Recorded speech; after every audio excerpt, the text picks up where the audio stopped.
Hi there and welcome to the Olive Podcast.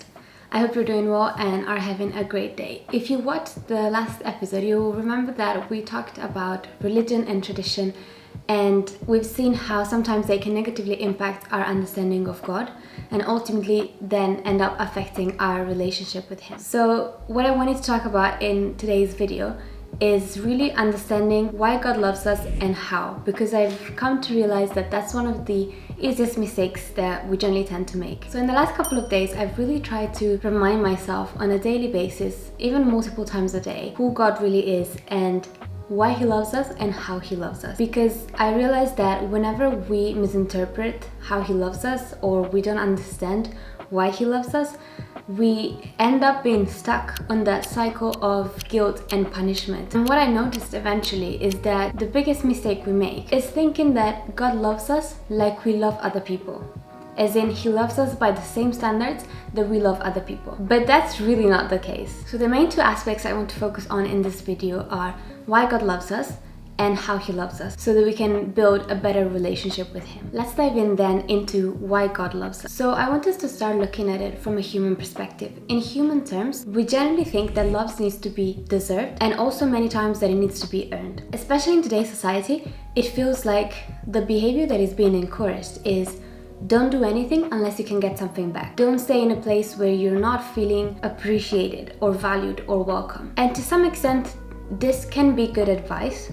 I think this is generally good advice for someone who is not able to establish good boundaries. So if you're a person who struggles with establishing boundaries, then people might tend to try to take advantage of you, and you might tend to stay in a place where maybe you're being undervalued and you're not being appreciated, and that's not good. At the same time though, I think that this kind of concept has been pushed to the limit, especially in today's society if you look at a lot of social media. And I believe it has sort of torn people's hearts cold, and it has made us more and more selfish. But if we now look at it from God's perspective, it really is very different. First of all, God is love, which means He is the source of all love.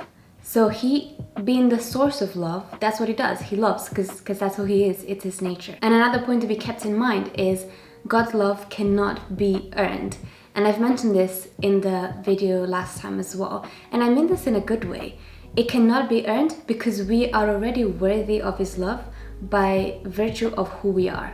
Because we are His creatures, we're His children, He already loves us. And I think this is a very powerful aspect of God's love, because it means that we also cannot lose His love whenever we do something wrong or whenever we make a mistake. So to sum it up, basically, we've seen that from a human perspective, we generally tend to think that love needs to be earned, it needs to be deserved, and it generally needs to be reciprocated.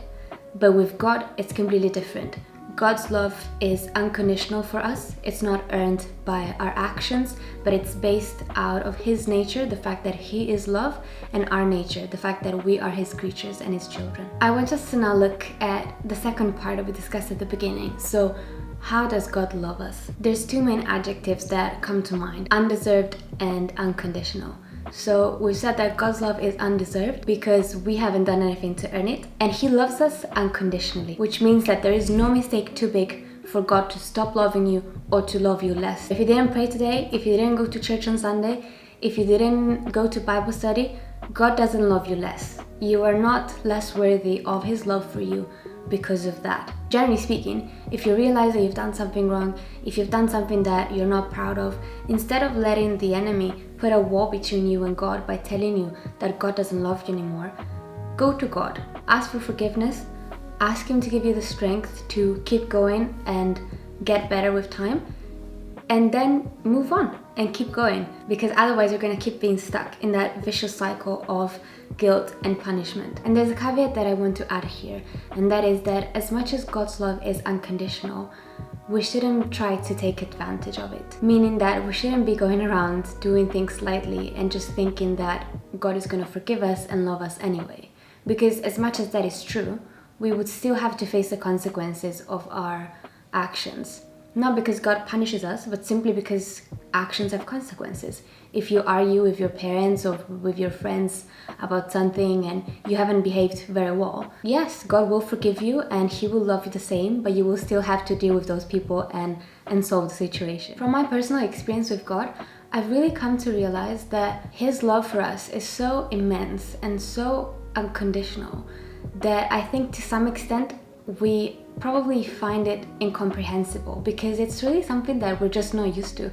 We're not used to seeing this kind of love around us. And if we consistently and regularly remind ourselves that God's love is not based on our actions, which means that He cannot love us less because of our mistakes and our shortcomings, then that is our biggest shield against any kind of guilt, condemnation, or any other negative feelings that we might have about ourselves whenever we fall. And just to conclude, I read a quote a while ago by C.S. Lewis, which said, "Love is never wasted because its value does not rest upon reciprocity." I think this sums up God's perspective of love perfectly, because God always loved us, even when we did not love Him, even when that love was not reciprocated by us, He still loved us.